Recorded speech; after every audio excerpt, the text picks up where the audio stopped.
Hi, welcome back to the Point Church podcast. I'm so excited for y'all to be able to hear and see this interview. This is probably one of my favorite people to work with. Hi, Ericka. Hi, Melanie. How are you? I'm good. How are you?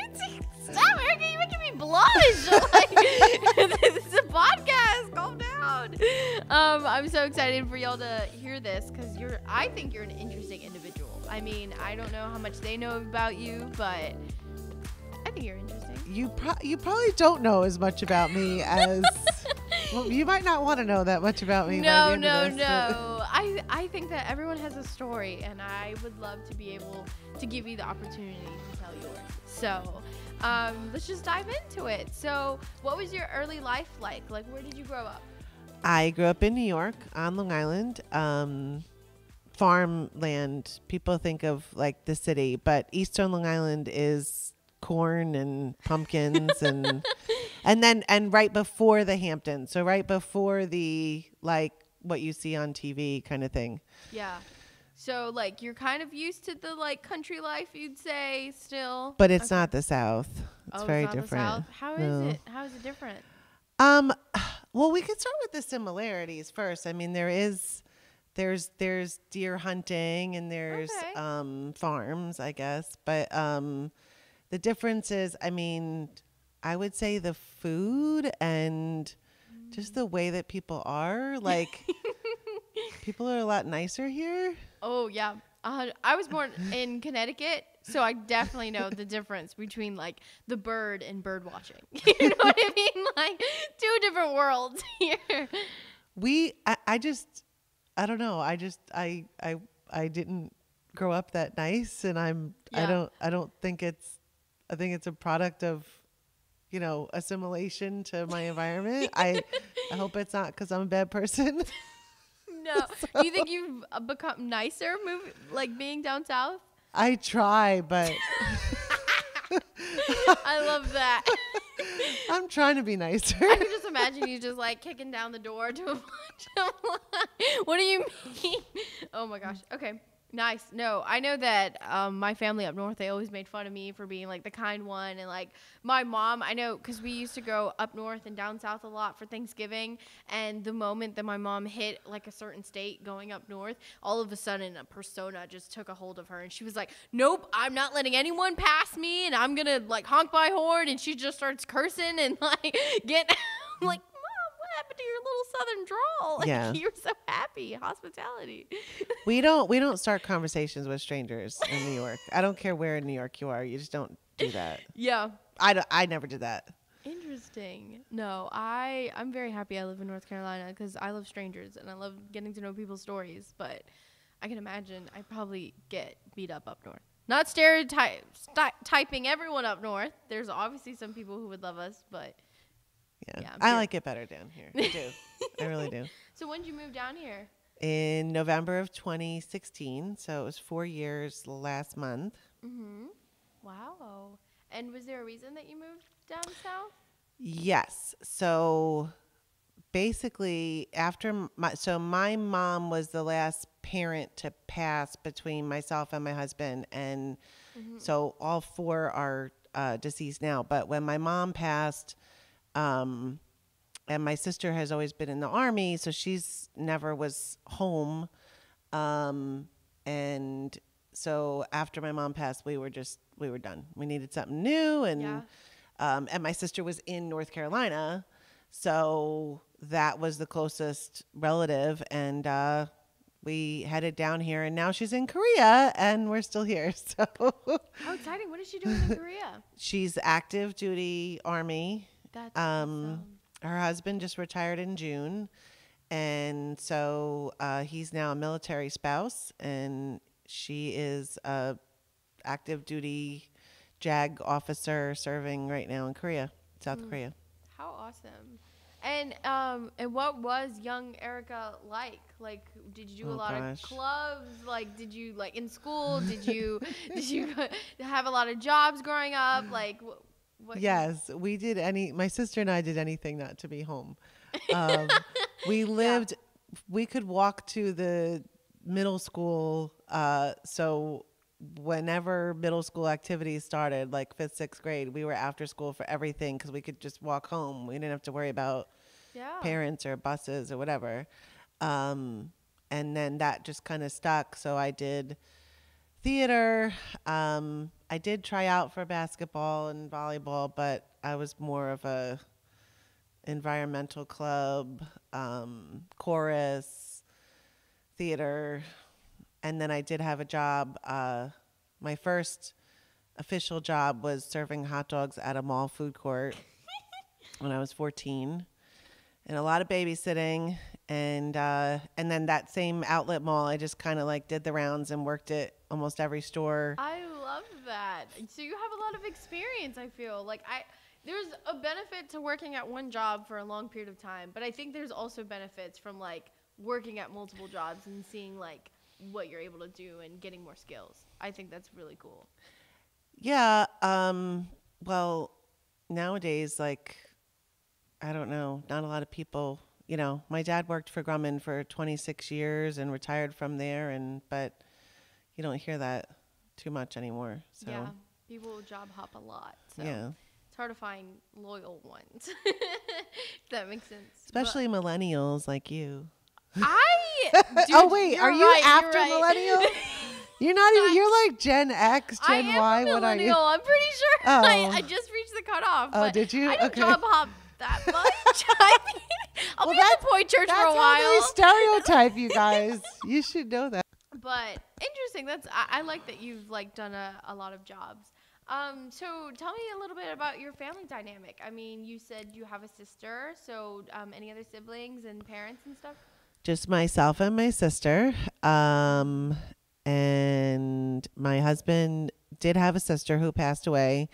So he has 4 nieces and nephews that were his sister's kids. And then his brother-in-law remarried. And so he has a new nephew. Well, he's not new. He's like, we've been in a family for about 8 years now. And new ish sister-in-law. Mm-hmm. And I have my 2 nephews, my sister's kids.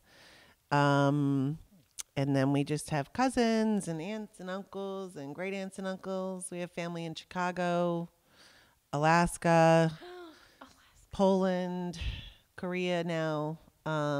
My mother was born in Poland. So so my uncle is still there. My aunt just recently passed. And my cousins are there. And what brought them to the U.S.? My mother came here for on a work visa. And then went back and then came back. And when she came back, it was also, she was working, but her Uncle Jack was here. And she was kind of running away from her husband in Poland. Mm-hmm. And so she divorced him, met my dad, got married to him to be able to stay here. Aww. So Wednesday night, green card kind of wedding. And at a restaurant, and that was it. Were they at least in love? I mean, oh yeah, absolutely, okay. Yes. And they were married for 29 years before my dad passed away, and it was both their second marriage. No kids for either of them from the first marriage, and she was raised Catholic, he was raised Lutheran, so we were basically raised Lutheran. But church was like weddings, christenings, funerals, that kind of thing. That was basically it. Yeah. And then when my father passed, then my mother kind of went back to being Catholic, went back to Poland a couple times, and went to a Polish church in New York. So every time I went with her, I didn't speak Polish. So I would just kind of sit there just to go to church with her. Yeah. But yeah. Speaking about religion, I mean, how did you meet Jesus? Like, what was that for you? Like, was your faith like strong when you were younger, or like is it kind of like reinforced after a while, or like? We really only said prayers on holidays, and like I said, we only went to church for events. But so as a kid, I was, I guess you could say resentful to my parents because a couple of things happened that, first of all, every kid was going to Sunday school on Sundays, but also going to religion class on Wednesdays when I grew up. And I was not. And I always felt like I was missing out on something. Yeah. And then in 5th grade, a boy in our class died of leukemia. And every kid in the school went to the funeral except for me. And my parents had this belief that that was just not something that a kid attended, regardless of whether it was a kid or an adult who had passed. So I was like, I don't think I understood death and all that. I think I was really mad that all my friends were able to do something that I wasn't able to do. So there was just this whole, like, anything that had to do with the church, like that they weren't real big on, and they didn't really think I needed to be real involved with. And so religion was just me and trying to get bits and pieces from my friends, what all they were learning. And, but then when my sister, who was a year ahead of me in school, a year and a half older, when she went to college, she went to Furman University in the South and in South Carolina. And she, like, we were very close at that time. And she, I'm going to Bible study and I'm going to church and I'm doing this and I'm doing that. And again, it was like, I was so close to where I was an adult, where I could actually check that out for myself, that then when I went away to school the following year, I was like all over it. So I went to Syracuse University for undergrad, and they had Hendricks Chapel, and they had a co-ed service fraternity that was very involved in the Scouts, and one of our advisors was the pastor at Hendricks Chapel. And I would say that's when I kind of like really felt like finally I got my hands on whatever everyone else was experiencing. And started going to church and hanging out with, friends that were like-minded Christian young people. And that's basically when things started happening for me, put it that way. So it started off as FOMO and then kind of worked its way into like a relationship with Jesus, you'd say? Yeah. And like, it was always there, but I could, like, nobody would answer my questions, and nobody would give me access to, well, when I say nobody, I really mean my parents. And I think that comes from my mom being raised Catholic and then divorcing her husband. Like, she kind of like fell out with the church because of that. And so I think she had this, like, I don't know, maybe she didn't want me to get hurt or something. I don't know. Yeah. But that's what I imagine it was from. Yeah. I mean, it's hard because you want your kids to have certain beliefs, and then like it's just kind of reinforcing those beliefs, especially if you don't know if they're true or not. I mean, you're a mom yourself. You have 2 beautiful kids. What's it like raising them? I mean, it's really hard right now. It is. Yes. Do you have like some fun stories? I don't know. I love Quentin. I think he's a joy. I think he's a blast. Oh, I have great stories. Yeah. Every morning Lily tells me what dreams she had and what nightmares she had. And, I mean, they're great. It's just the world that is not built for how they are right now. Yeah. Kind of, I don't know if this is like could be advice for like also other mothers and things like that, but what are ways that you're reinforcing like the faith for them, or like teaching them about God, or just how to be good people, Well, it's been easier with Lily because she doesn't know any different. Because she was like 7 months old when we moved here, and like we moved here in November, and by December we were attending a church in Morrisville because we had only one car when we moved down here, and I could walk from our house to there. So she doesn't know any different. Like when you ask her, like, how'd you get so strong? Well, Jesus gave me that strength. Like that's just, her go-to. Quentin, on the other hand, he's like a tougher nut to crack. Like he, even with, I know this is like not religion, but even with Santa, like the questions and like, it's like, he's only 8 and I don't know how much longer we're going to be able to keep this up because Yeah. he just, the questions never stop. So, but I try to just remember that my parents wouldn't go there with me. And I try to go the extra mile with him, with answering his questions because I'm trying to, I think, make up for all the answers that I didn't get. And he reminds me of myself. That's awesome. and it's also hard though, because I feel like with faith, often, like, especially following Christ, you don't get a lot of those questions answered. So it's like, how do you teach him that it's okay to not have all your questions answered? Or how are you going about that aspect? Well, honestly, I feel like with the Point Church, like I would feel comfortable going to any one of our pastors and saying like, hey, my kid came to me today and said this, and I don't know what to tell them. Like, what do you think? And I honestly think that any, Chris or any of our, because I'm familiar with most of the pastors at their locations, like I think they would be able to answer it in a way that a child could understand. Yeah.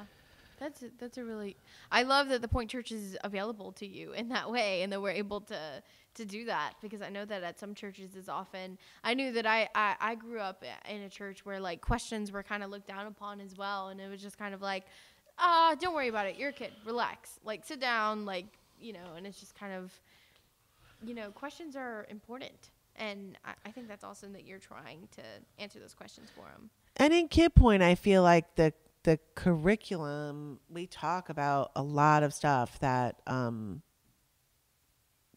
that really dives deep, and especially for the elementary kids. And so I actually think we address a lot more than maybe some other churches do for kids. I don't know. I haven't had that much experience with other churches' elementary curriculum, but a lot of the stuff I'm really pleased with how it addresses certain things. Yeah. And you recently just had a baby, and you look beautiful, Ericka. I mean, like, thank you. You just walked in this church and like, there's a whole piece of Ericka that is gone. But like, what was that experience like to be a surrogate mother? It's the second time I was a surrogate. Wow. I was a surrogate for a couple in Cary, and I delivered in June of 2018, and then I just delivered last month for a couple in Chapel Hill. Mm-hmm. It's awesome. I would advise every woman who can have children to be a surrogate. One, because there are not enough surrogates for the amount of people that want a surrogate, or not that they want it, they need it because of, whatever infertility issues, or if someone has a genetic condition that they're really trying not to pass on, and or they can't carry a baby or whatever. So it's just in New York you can't be a surrogate. You would have to deliver in like Connecticut, or it's the laws in New York are not, they don't acknowledge surrogacy, and they don't legally allow it. So when we were living there, it wasn't an option, but I moved here, and through a mom's Facebook playgroup meetup thing, I met the mom, the first couple that I carried for, and she was just amazing. And then through that fertility clinic in Raleigh, they put me back on their website, like a dating service, except pick out your surrogate. And I had like 2 families call me that day, and by the end of the week I was like, contacting, because you have to work with attorneys and contracts and things, but yeah, that's so awesome. Like, I know that a lot of people wouldn't do that, and so like the fact that you would do that not once but twice, and like having your own kids, like that must have been. And I mean, can you talk a little bit about that experience? Sure. like going about it? Yeah. So it's a little bit old fashioned, I guess, but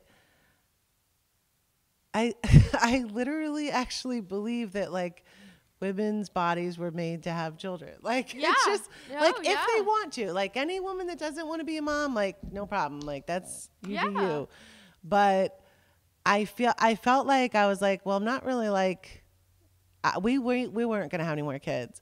Or at least that was, you know, our plan was not to have any more kids. So I felt like, well, I'm not really like, you know, like I can help another family become a family, you know, and have children. So anyway, my kids, Quentin was fine with it the first time around.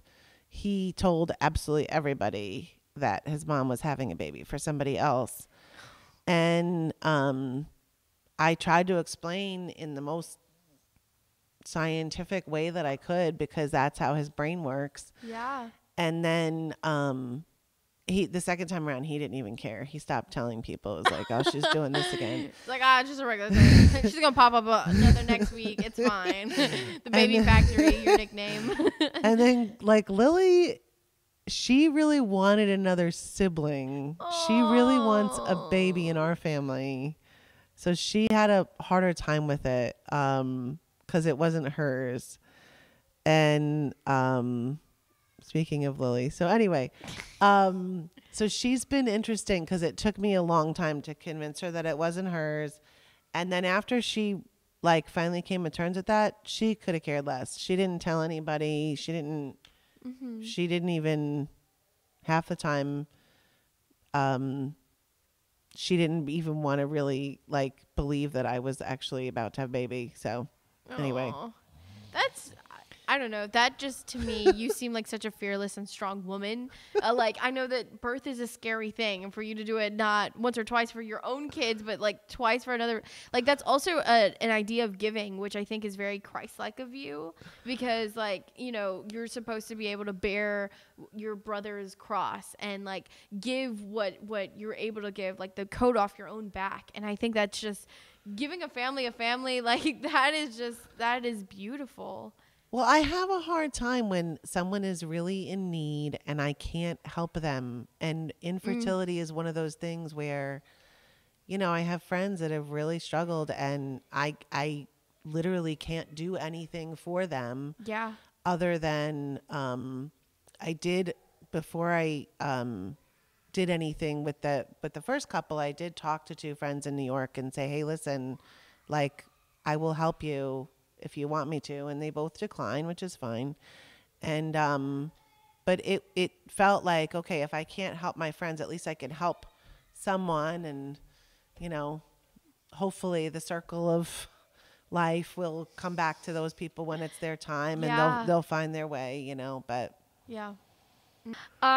yes, speaking of how an amazing mom you are, I mean mom duty definitely doesn't stop, and so you're there for every tear, every breakdown, and I admire you so much about like moms are awesome. Dads are cool too, but like I mean, you carried 4 kids. You're in my head a superhero. So thank you.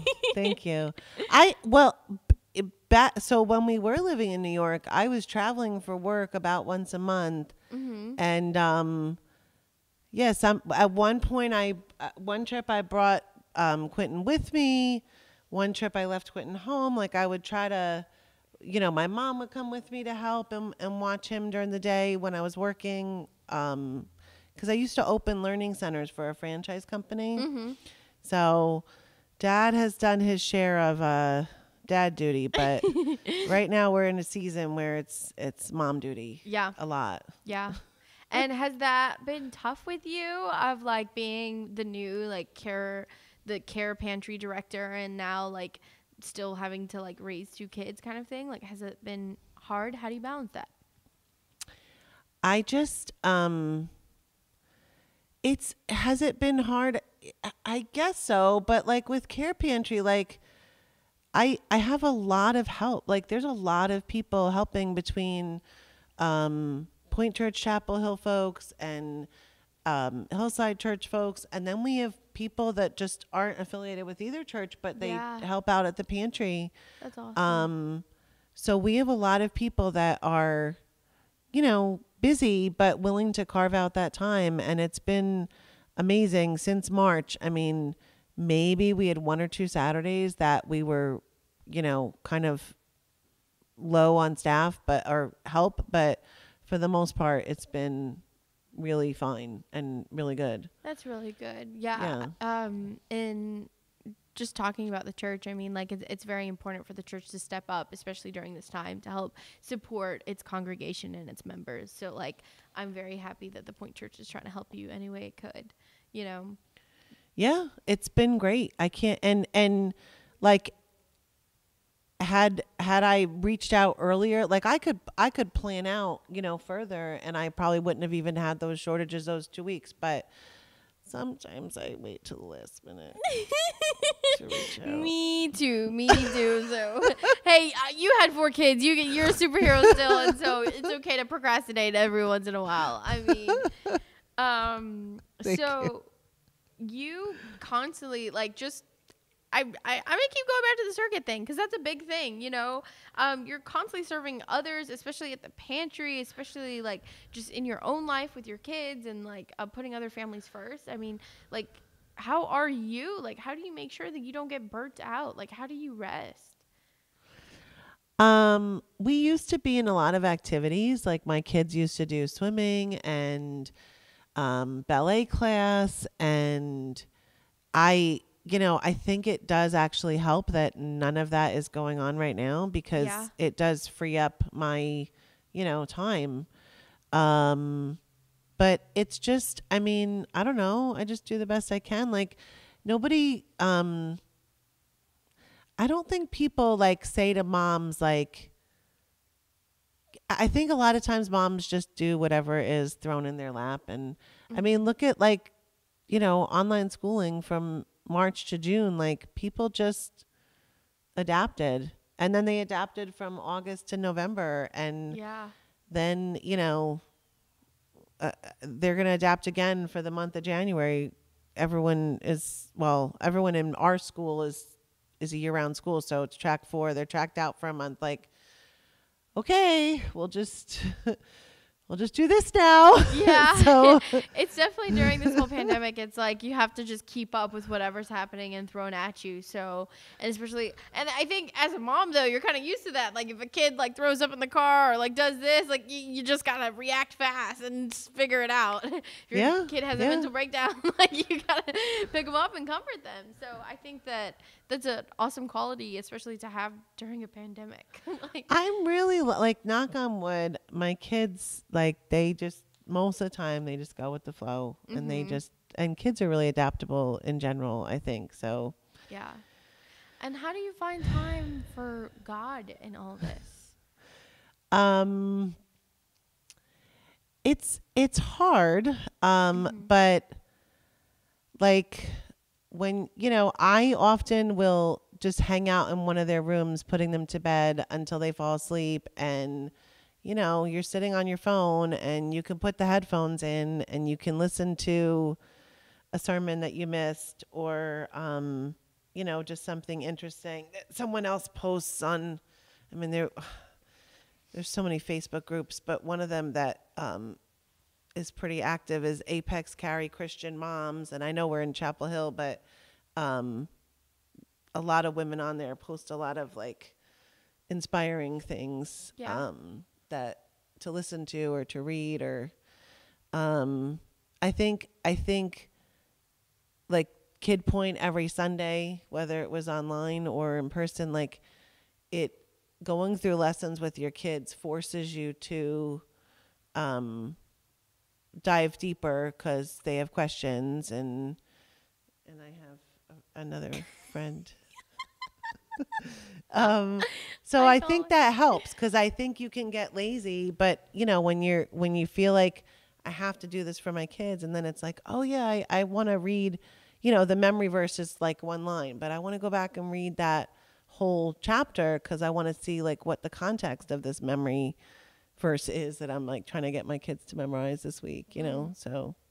like that. Taking what they're learning and just trying to apply it for yourself and just trying to understand what you're teaching them. Because I think that's also a dangerous thing. Sometimes we just want to take what we are being told and just give it to them. But I really like that you're taking the time to understand what they're learning, what the Point Church wants them to learn and what the church wants them to learn. So that's really good that you're doing that. Just to wrap up, because I feel like they're coming at you from two different angles. Like, a third one's gonna pop out like, no, and no just more. climb on stage. But Okay. But just my last question. I mean, what's the point? I mean, what does the Point Church mean to you during this time as a mom, as care pantry director and stuff? It's really been like, so literally when we first moved here, we had my sister an hour away in Fayetteville, sometimes an hour and a half, depending on the construction. And, that was it. And we've made some friends here and there, but, to feel like your tribe or your squad or your family, your friends that are family, like that has been, at least for the last, I would say, almost 2 years, that has been the point. And, I haven't necessarily been around the Chapel Hill campus for that long, but what I love is that you can move within the triangle and in my case, change jobs within the point, and you don't feel like you're starting over. Like it feels like a big family, like an extended family, and then it feels like, almost like individual family units. So it's been, so that's like the selfish, like, you wherever you are, you feel like you want and need a support system, whether you're in college, whether you're, I just turned 40 in July. You had 4 kids and just, Ericka, you gotta give me your I secret. did not raise 4. I only raised 2 of them so far. But and you had them. all. They came out of you. That counts. Well, let me tell you, I had 4 C-sections, and when I was pregnant with Quentin, I was so scared of labor and the pain that was going to come with it that he was measuring over 12 pounds at like 36 weeks. And when that doctor offered me a C-section, I was like, yes, yes, yes, because I was so nervous to push out a 12-pound baby. Yeah. He ended up being 10 pounds, 2 ounces. So he was still a big baby. He's still a turkey. Yeah. But he was not 12 pounds, 3 ounces. So anyway, so C-sections are like, the fear comes after, like when you're like day 2 out of surgery and now you're supposed to like leave the hospital and go home and still raise your kids. But natural birth, that's like all the fear and pain is like when the kid comes, and I've never had to do that. So I admire those women tremendously. But anyway, in case y'all didn't know a lot about birth, there you Point go. Church. Point Church. It just feels like home, and I love that. It's the folks that are home right now, especially a lot of our seniors and our immunocompromised families, like I hate that they're not like in person with us and able to experience that. And I just hope they know that we love them, and we do think about them even though we're not physically with them, and it really stinks, but I look forward to when we can all gather together again, because it's even our college students that have gone home, and it's just it's been rough. Thank you so much, Ericka, for taking time out of your day to come here and be so interviewed. I want to interview you. What do you mean? Wait, what? I want you to be interviewed. I guess next time. I mean, we don't have time for that. But I'm very happy that I got to learn a little bit more about your story and who you are, and like I admire you so much, and you do so much for the Point Church, and we just appreciate you. So thank you so much for being the ultimate mom. Thank you. I appreciate you. I'm serious. I quit. Thank you. Thank let you. go. Let go. Thank you. Thank you guys so much for watching and just enduring this amazing mom and just like her amazing kids. If y'all would like to watch this live, every other Tuesday, it's at livech.pointchurch.com. And you just hop on there, and that way we're able to comment with you and kind of leave suggestions and like just comments about the behind the scenes of this. But otherwise, if you listen to it like on an early morning jog or late at night when probably the kids are sleeping and that's your only quiet time, you can definitely check us out at any Apple streaming services or anywhere where you can find a podcast streaming, or on our YouTube channel at Point Church Online. But thank you so much for everything. And see y'all next time. Bye. Thank you.